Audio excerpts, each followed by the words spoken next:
Hello, Robot Retro Spaces here. I'm very excited to be talking to you today about the Gatchaman Gatchaspartan DX by Popy. I'll be talking about this today because I have quite a passion for Japanese toys, which has developed over the last 3 or 4 years. These are excellent vintage toys and one that everyone should know something about. The purpose of today's video is to talk you guys through the differences between the Japanese version and the Singapore version, which I'm going to go into depth. As collectors, it can be quite difficult for us to tell the difference between some of this stuff, and the difference in values between the Japanese version and the Singapore version are significant, so it's important to know these things. Now we're going to start talking about the figures inside.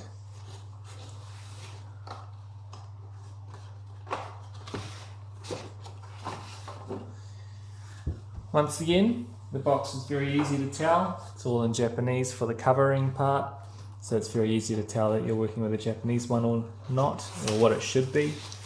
And then we're into the figures. Alright, so on the right hand side we have the Japanese version, on the left hand side we have the non-Japanese version.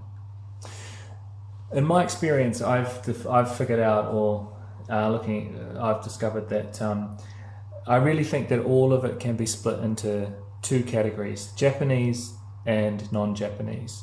Because every time I've come across Gatchaman figures that are non-Japanese, so English, French, Italian, they've always been made in Singapore and not Japan.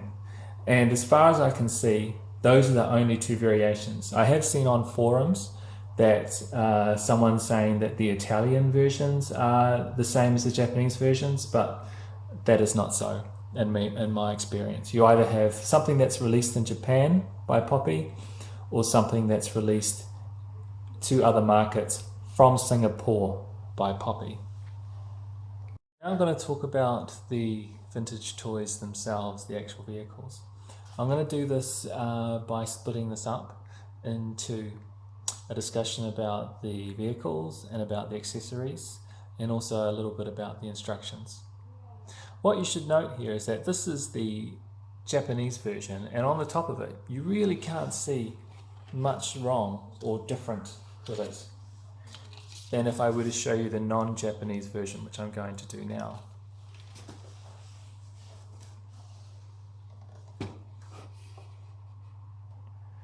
On the surface of it, it looks very, very, very similar. But we're now going to talk about how to tell the difference between the two sets. In terms of the actual pack, they're basically the same. You get the same sort of missiles releases, missile launches. You get the same sort of chrome accessories. The only real difference is you get different size missiles. So you've got these ones here, which are like this size, and then you get these ones here, which are this size. So if I put them side by side, you can see that they are very different in size. The other obvious difference, and I can't say this 100%, but is the instructions. In Japan, the instructions were released in a glossy color spread like this.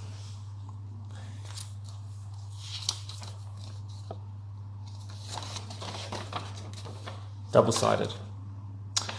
And as far as I can see, in other markets they have been released in black and white in a similar size A4.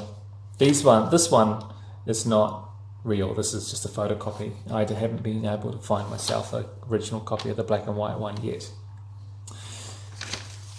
So those are the only two obvious differences between the Japanese release and non-Japanese release. The instructions and the missiles.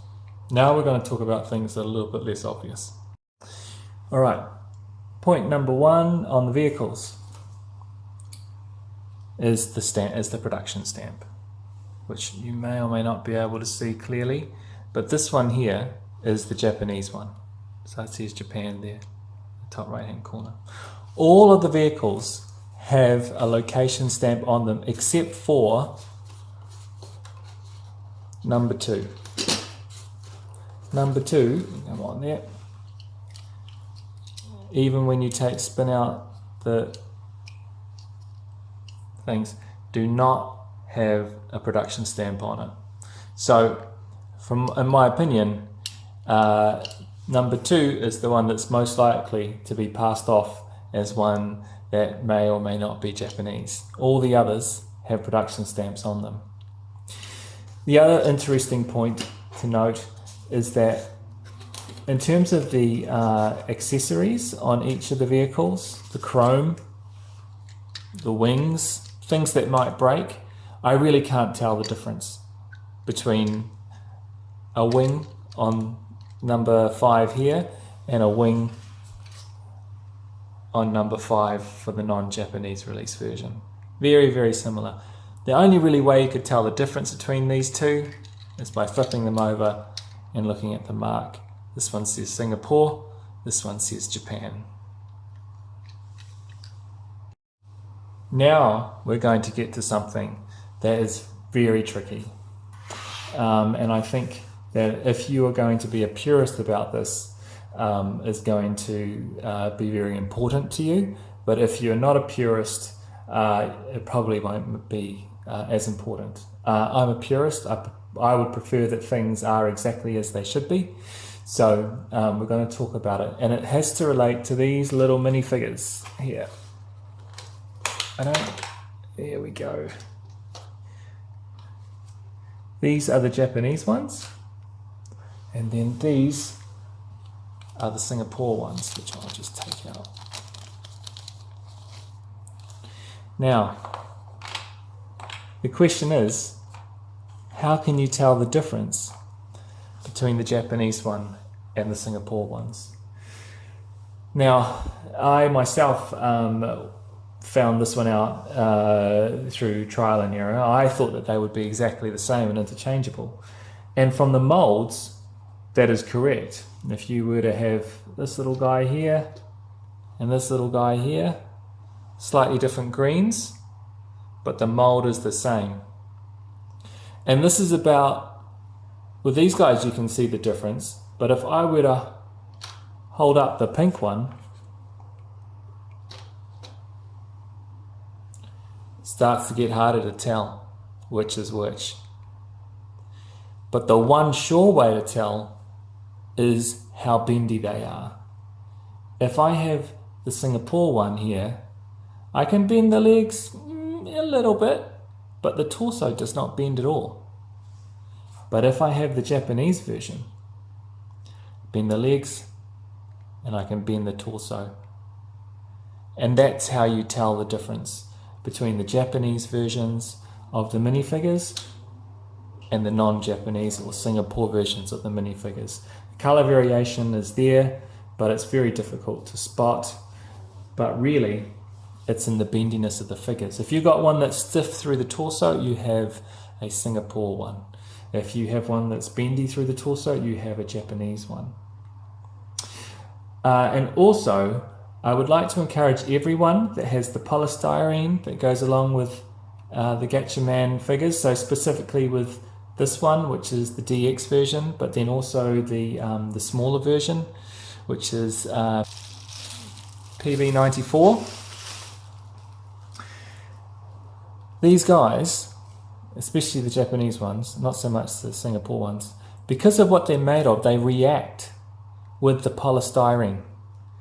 So you'll come across a number of polystyrene Gatchaman boxes that will have a hole in it, exactly the same shape as these minifigures, because they have literally over time melted through the polystyrene. Just recently, I found four of these guys buried inside the polystyrene.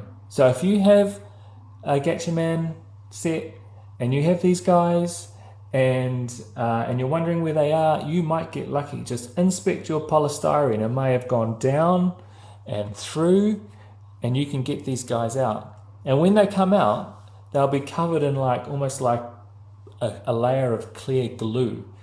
I'll put a picture in if I can.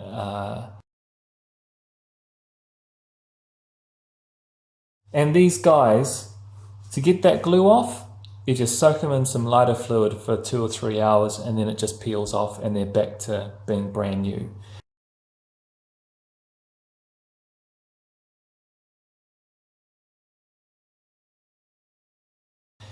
These guys need to be salvaged because, quite frankly, they are hard to find. And on a separate note, I cannot find yellow ones for the Japanese version. The Singapore version one, sure, but I cannot find yellow ones. They did all of these guys in multiple colors. So there's 5 different colors. So you'll see here on my Japanese one, there's a yellow missing, but I cannot find a yellow version of these guys. I would love one, and the one that it needs to be is this guy down here. He should be the yellow one. But like I said, I can't find one at the moment, so I have 2 red ones in my pack. That's my questions about the Gatchaman DX and my little discussion about it. I'm a very passionate collector. I think that collecting should be something that people enjoy.